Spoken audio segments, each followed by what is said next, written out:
Hello, today let us look at a question where we are required to prepare the statement of profit or loss, okay?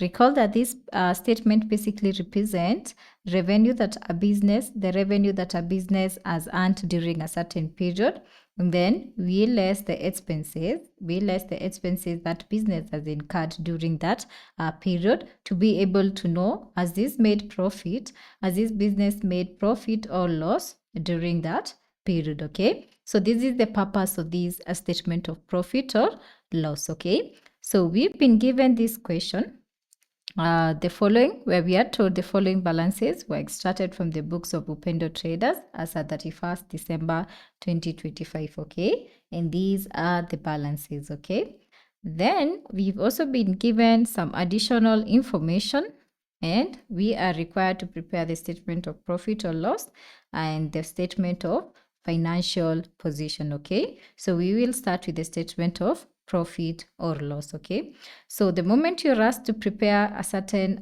statement, always remember the structure. How does the structure of that statement looks like? When you have that structure in mind, then you will be able to know what you require, the financial data that you require to prepare that statement. Okay, in our case, remember, first you indicate the business name. Okay, you state the specific statement that you're preparing, which is the statement of profit or loss in this case, and also the period for the year ended 31st December 2025, which basically means from the period 1st January 2025 to 31st December 2025. Okay, now you look at the first section of the statement of profit or loss, which basically requires us to calculate the gross profit, okay, which is usually getting the sales, that is what we have sold, and then we less the cost of sales. The cost of sales is the direct cost incurred to make this sale happen. Okay, not the indirect, only the direct cost. The indirect cost is maybe the marketing expense that has been incurred to push for this product. Those are indirect, but now we are talking about only the direct cost. This is where this is what we refer to as the cost of sales. So first, what is our sales during this period? We look at our balances. We are going to see we have a sales account with a balance of 480 million as at 31st December 2025. So for the sales that happened during that period, we have 480 million. Okay, so we can indicate here for 80 million. Okay, I'm going to use for 80,000, but you can see here there is a representation of this figure is in millions. Always remember to do the same. If you want to write in full, okay, if you forget, please make sure you write this in full. Okay, so here we have for 80 million. Now let us look at our cost of sales. Usually there is two systems of inventory. There are usually two systems of inventory, of maintaining inventory. There is usually the periodic, and is the perpetual. Is it perpetual? Yeah, perpetual inventory system. Okay, so the periodic, you do the adjustment of the at the end of the year. So you'll be able to calculate the cost of sales or the cost of goods at the end of the year. But this, for every sale you pass a journal entry to make sure you recognize your cost of sales. So in our case here, we will not going, when you look, you'll see we don't have a cost of sales account. So meaning they are using the periodic inventory system, which requires them to do the year-end adjustment. Okay, because you can see we have been given the opening balance of this inventory. Inventory is basically stock.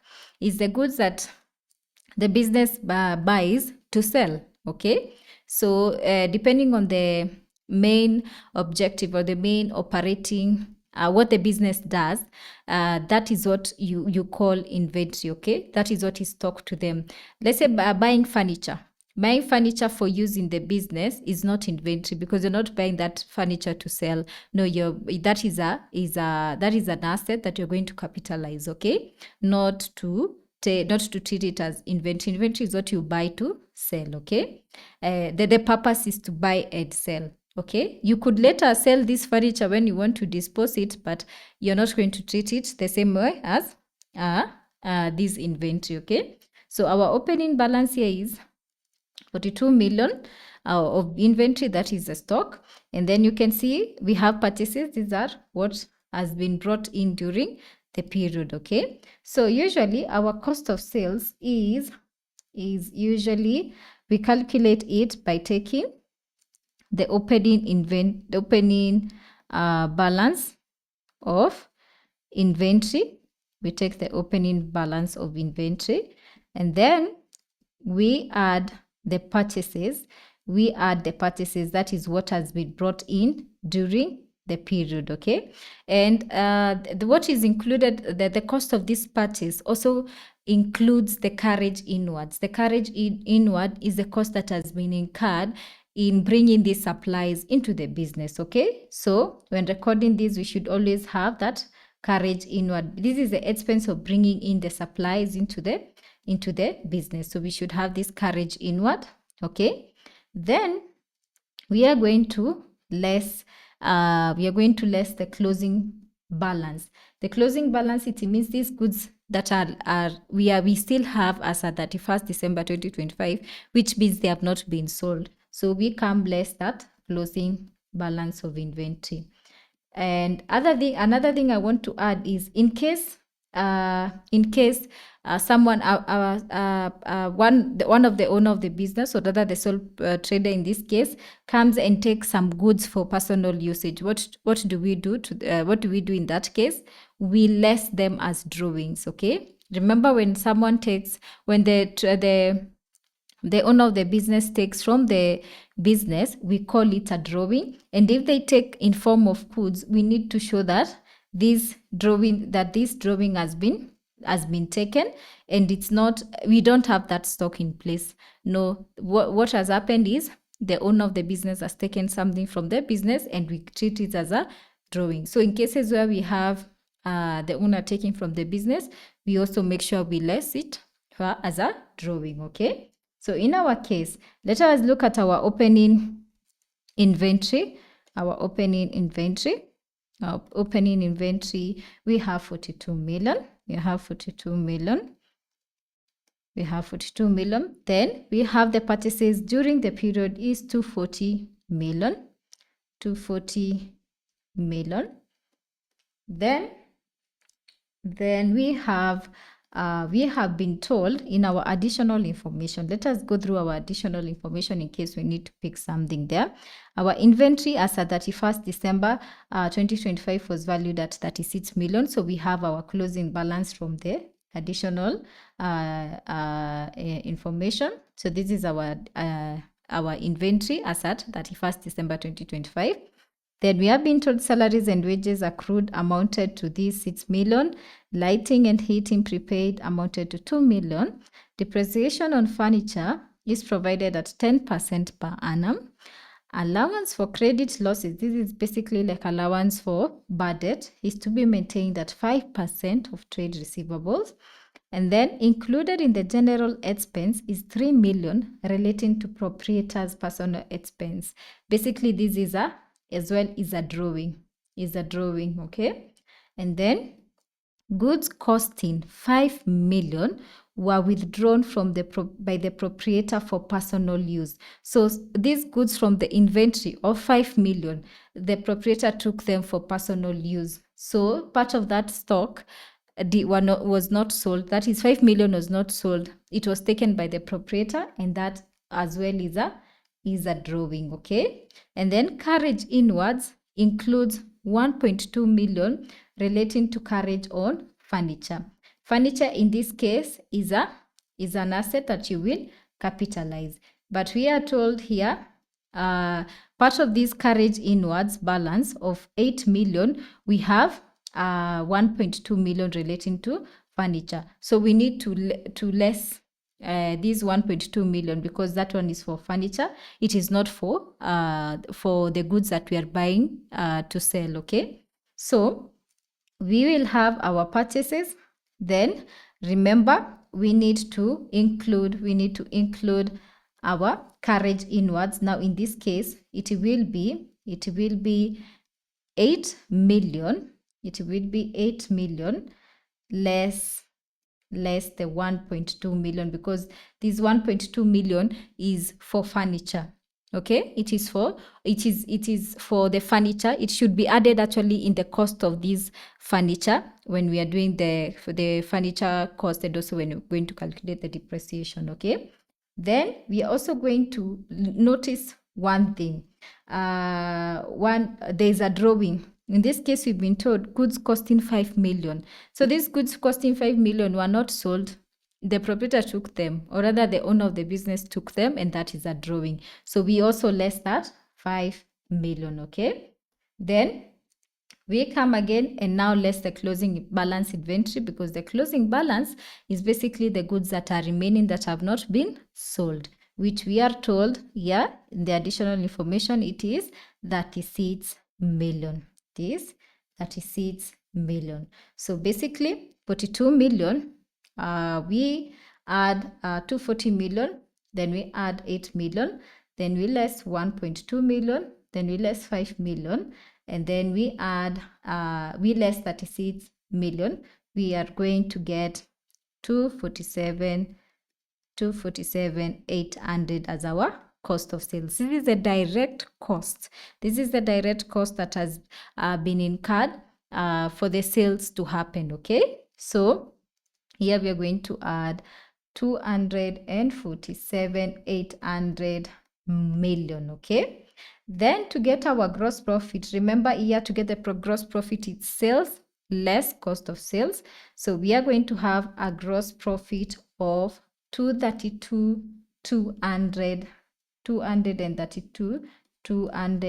million. Okay, 232 million to 232 million. Okay, then we will go to the next section, which is basically looking at, do we have any other income? Do we have any other income in this business? When we look at the balances provided, you need to be able to classify them.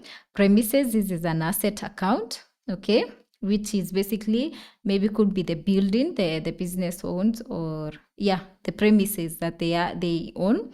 Then the furniture as well, an asset account. This is inventory as well as a current asset. Purchases.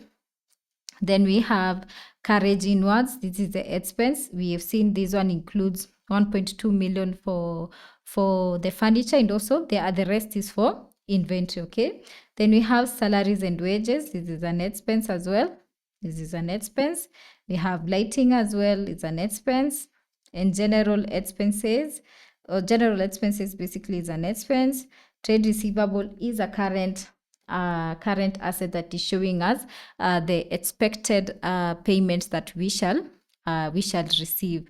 Okay, as at 31st December 2025, this is what we've sold on credit that we are yet to receive, but we have made that sale. Okay, then we have the bank. That's another current asset.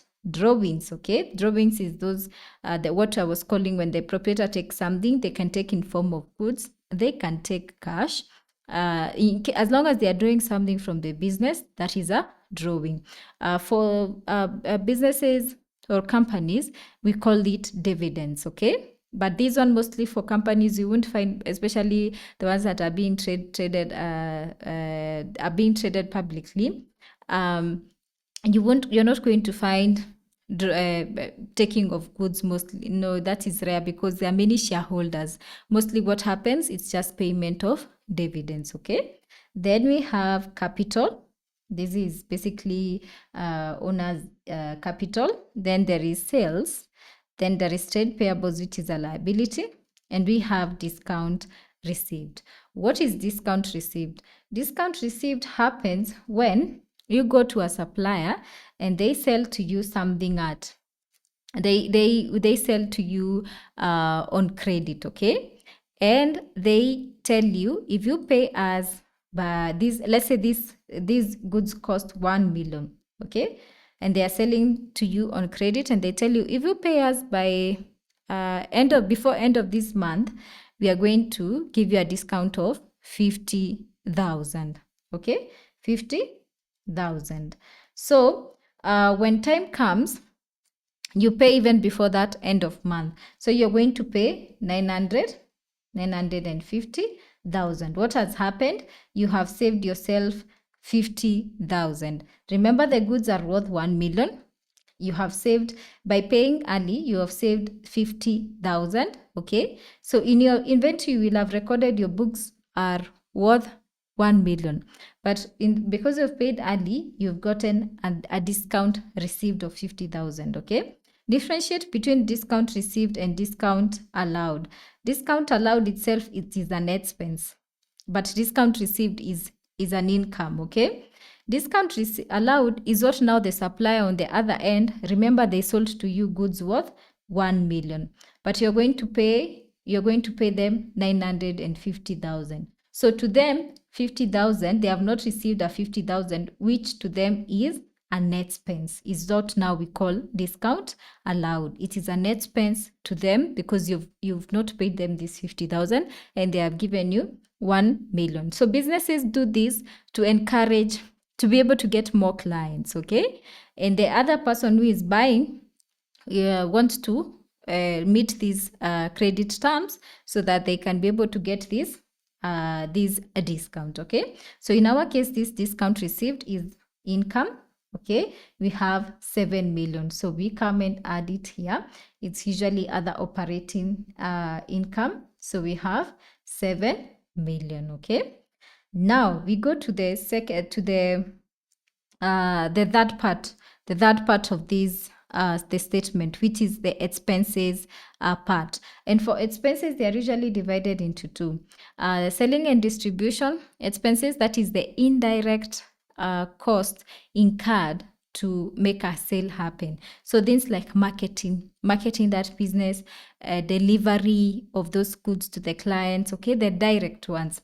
Like the indirect. Remember, cost of sales is the most direct. Then there is this indirect that we are talking about, marketing, delivery to the client. Okay, so we call them selling and distribution expenses. In our case, we didn't have any, so we only had administrative expenses. So expenses are classified into two: administrative expenses, or also known as operating expenses, and selling and distribution expenses. Okay, so depending on how you're presented the financial information, you can classify them. If it is clear that the salaries and wages are for the salespeople, then you know that is a selling and distribution expense. Okay, so in our case, we have classified them as administrative expenses. Okay, so when we come to the information given for expenses account, you can remember they had the salaries and wages, an amount of 54 million. Recall as well, in the additional information, we were told salaries and wages accrued amounted to 6 million. We have not been told this 6 million is included in that 54 million. So we need to make sure we include it, because accrued amount, it means that this expense has been incurred. It is just that it has not been paid. And in accrual basis of accounting, we need to make sure we record all the expenses incurred in a certain period, in that period that it relates to. Okay, so in our case, to calculate the actual salaries and wages expense, we need to take the 54 million. We need to take the 54 million and we add this 6 million. Okay, if they had told us that this 6 million is already included in these salaries and expense, okay, we would have taken that 54 million as our expense for that period. What is key to note here is even the accrued expense, because when you accrue an expense, because it has been incurred already. Okay, so for us is to make sure that even the accrued expense, it is recognized in the accounting period, that you have recognized the revenue it has generated as well. Okay, so we come and add here, we're going to get 60 million. Okay, so we come write our salaries and expense as 60 million. Recall, in the statement of profit or loss, we usually take the revenue, that is the income that has been and generated during the period, and then we less expenses. So you're going to note for expenses, we'll be lessing them, okay? Now let us look at the second expense, where we have lighting and heating expenses. Is basically the cost of maybe electricity and lighting, okay? So we have lighting and heating, where we have a balance of, we are told the balance is 12, sorry, the balance is 12,000. The balance is 12,000.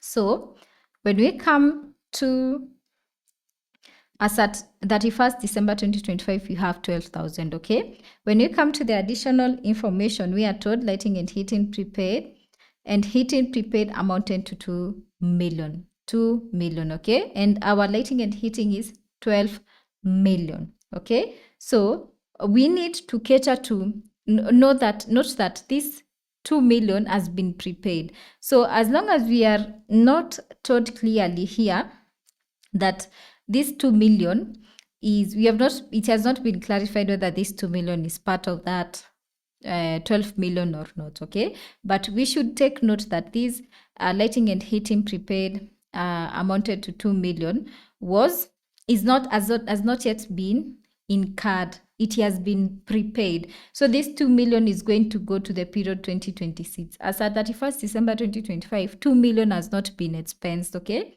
And as long as these balances are before year-end adjustment, and this is basically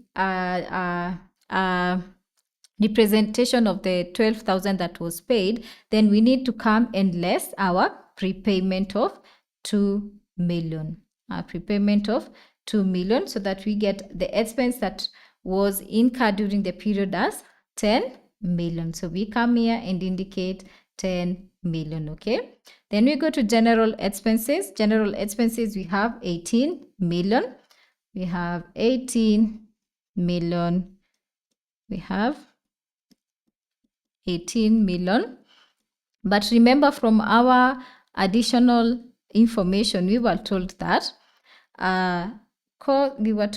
included. Now here they have clarified well. Included in general expenses is 3 million relating to the proprietor's personal expense. So 3 million is not part of the business expense. No, this 3 million is a drawing because it's being used for personal use. Okay, so we come and less 3 million, we will get 15 million. So the general expense should be 15 million. We should not be including personal expenses in the business expense, okay?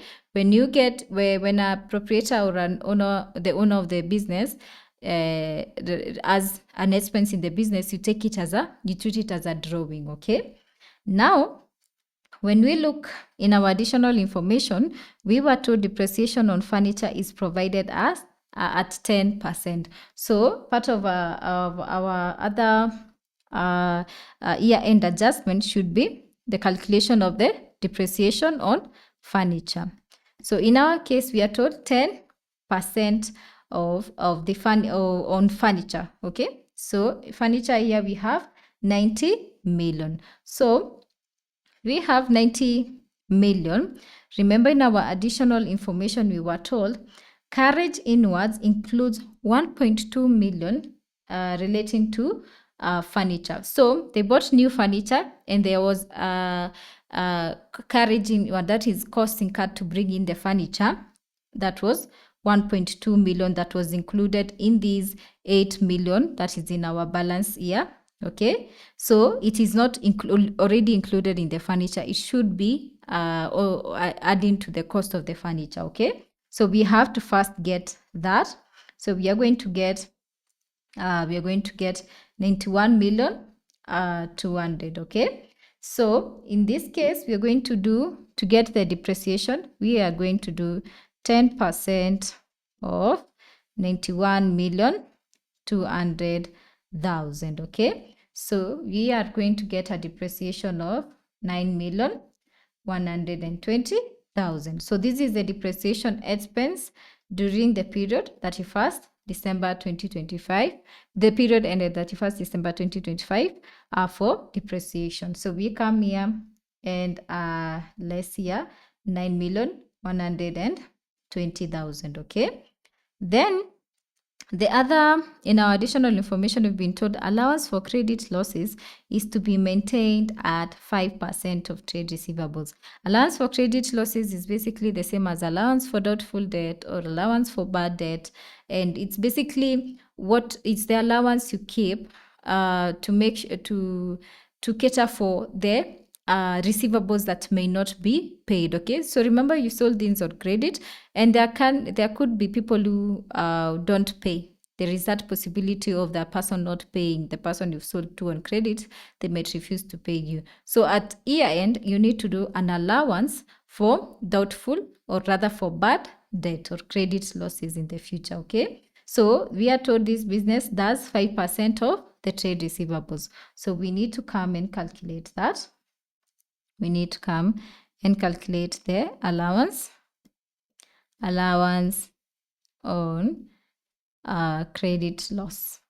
Okay, so they need to do an allowance of 5% on the trade receivables. When you look at the trade receivables as at 31st December 2025, we have 60,000. Okay, we have 60,000. So they need to have an allowance of 3,000. And since you've not been given the opening balances of the of what is remaining in this account, or we don't have it in our balance here, so meaning as at this year end 31st December 2025, we need to have an allowance of 3 million as at 31st December 2025. And remember, when we are recording this, we usually debit the allowance, that is the contra asset account, okay, which will be we are going to debit the allowance credit loss, the expense account, the credit loss expense account, and then we are going to credit the allowance, which is now the contra asset account, which should reduce the trade receivables. You're going to see this when you're preparing the statement of financial position. Okay, so in our case, we need to make sure we write this because it is an expense. It is an expense to provide for these credit losses. Okay, so we come and write here, we include the credit loss expense of 3 million. Okay, so our total operating expenses will be 97,120. Okay, 120,000. So how are we going to come up with, how are we going to get our profit for the year? The profit for the year will basically be the gross profit. Okay, then we add the discount received, then we are going to less the expenses, or rather the operating expenses incurred. So our profit for the year is going to be 142,080,000. Okay, so basically the statement of profit or loss, you need to have the structure in mind, so you'll be able to know what am I picking from when presented a question or a situation. You need to get the sales, the cost of sales, then you get other operating income, and then you bring together all the administrative expense. But you also have to know if the year-end adjustments have not been done, you need to do them where applicable. Okay, and also if they are already done, then it is straightforward. So you just need to bring all the information together, arrange it. Say first you get the gross profit and other income, and then you less your expenses. Also, if we had other situation where there is a loan, we have finance cost. There's also maybe when it's not sole trader, maybe company, you could have what is it called? If you have like a company, now you will have profit for profit before tax and then profit after tax. Okay, so that's it for today. So in the next video, we're going to do the statement of financial position.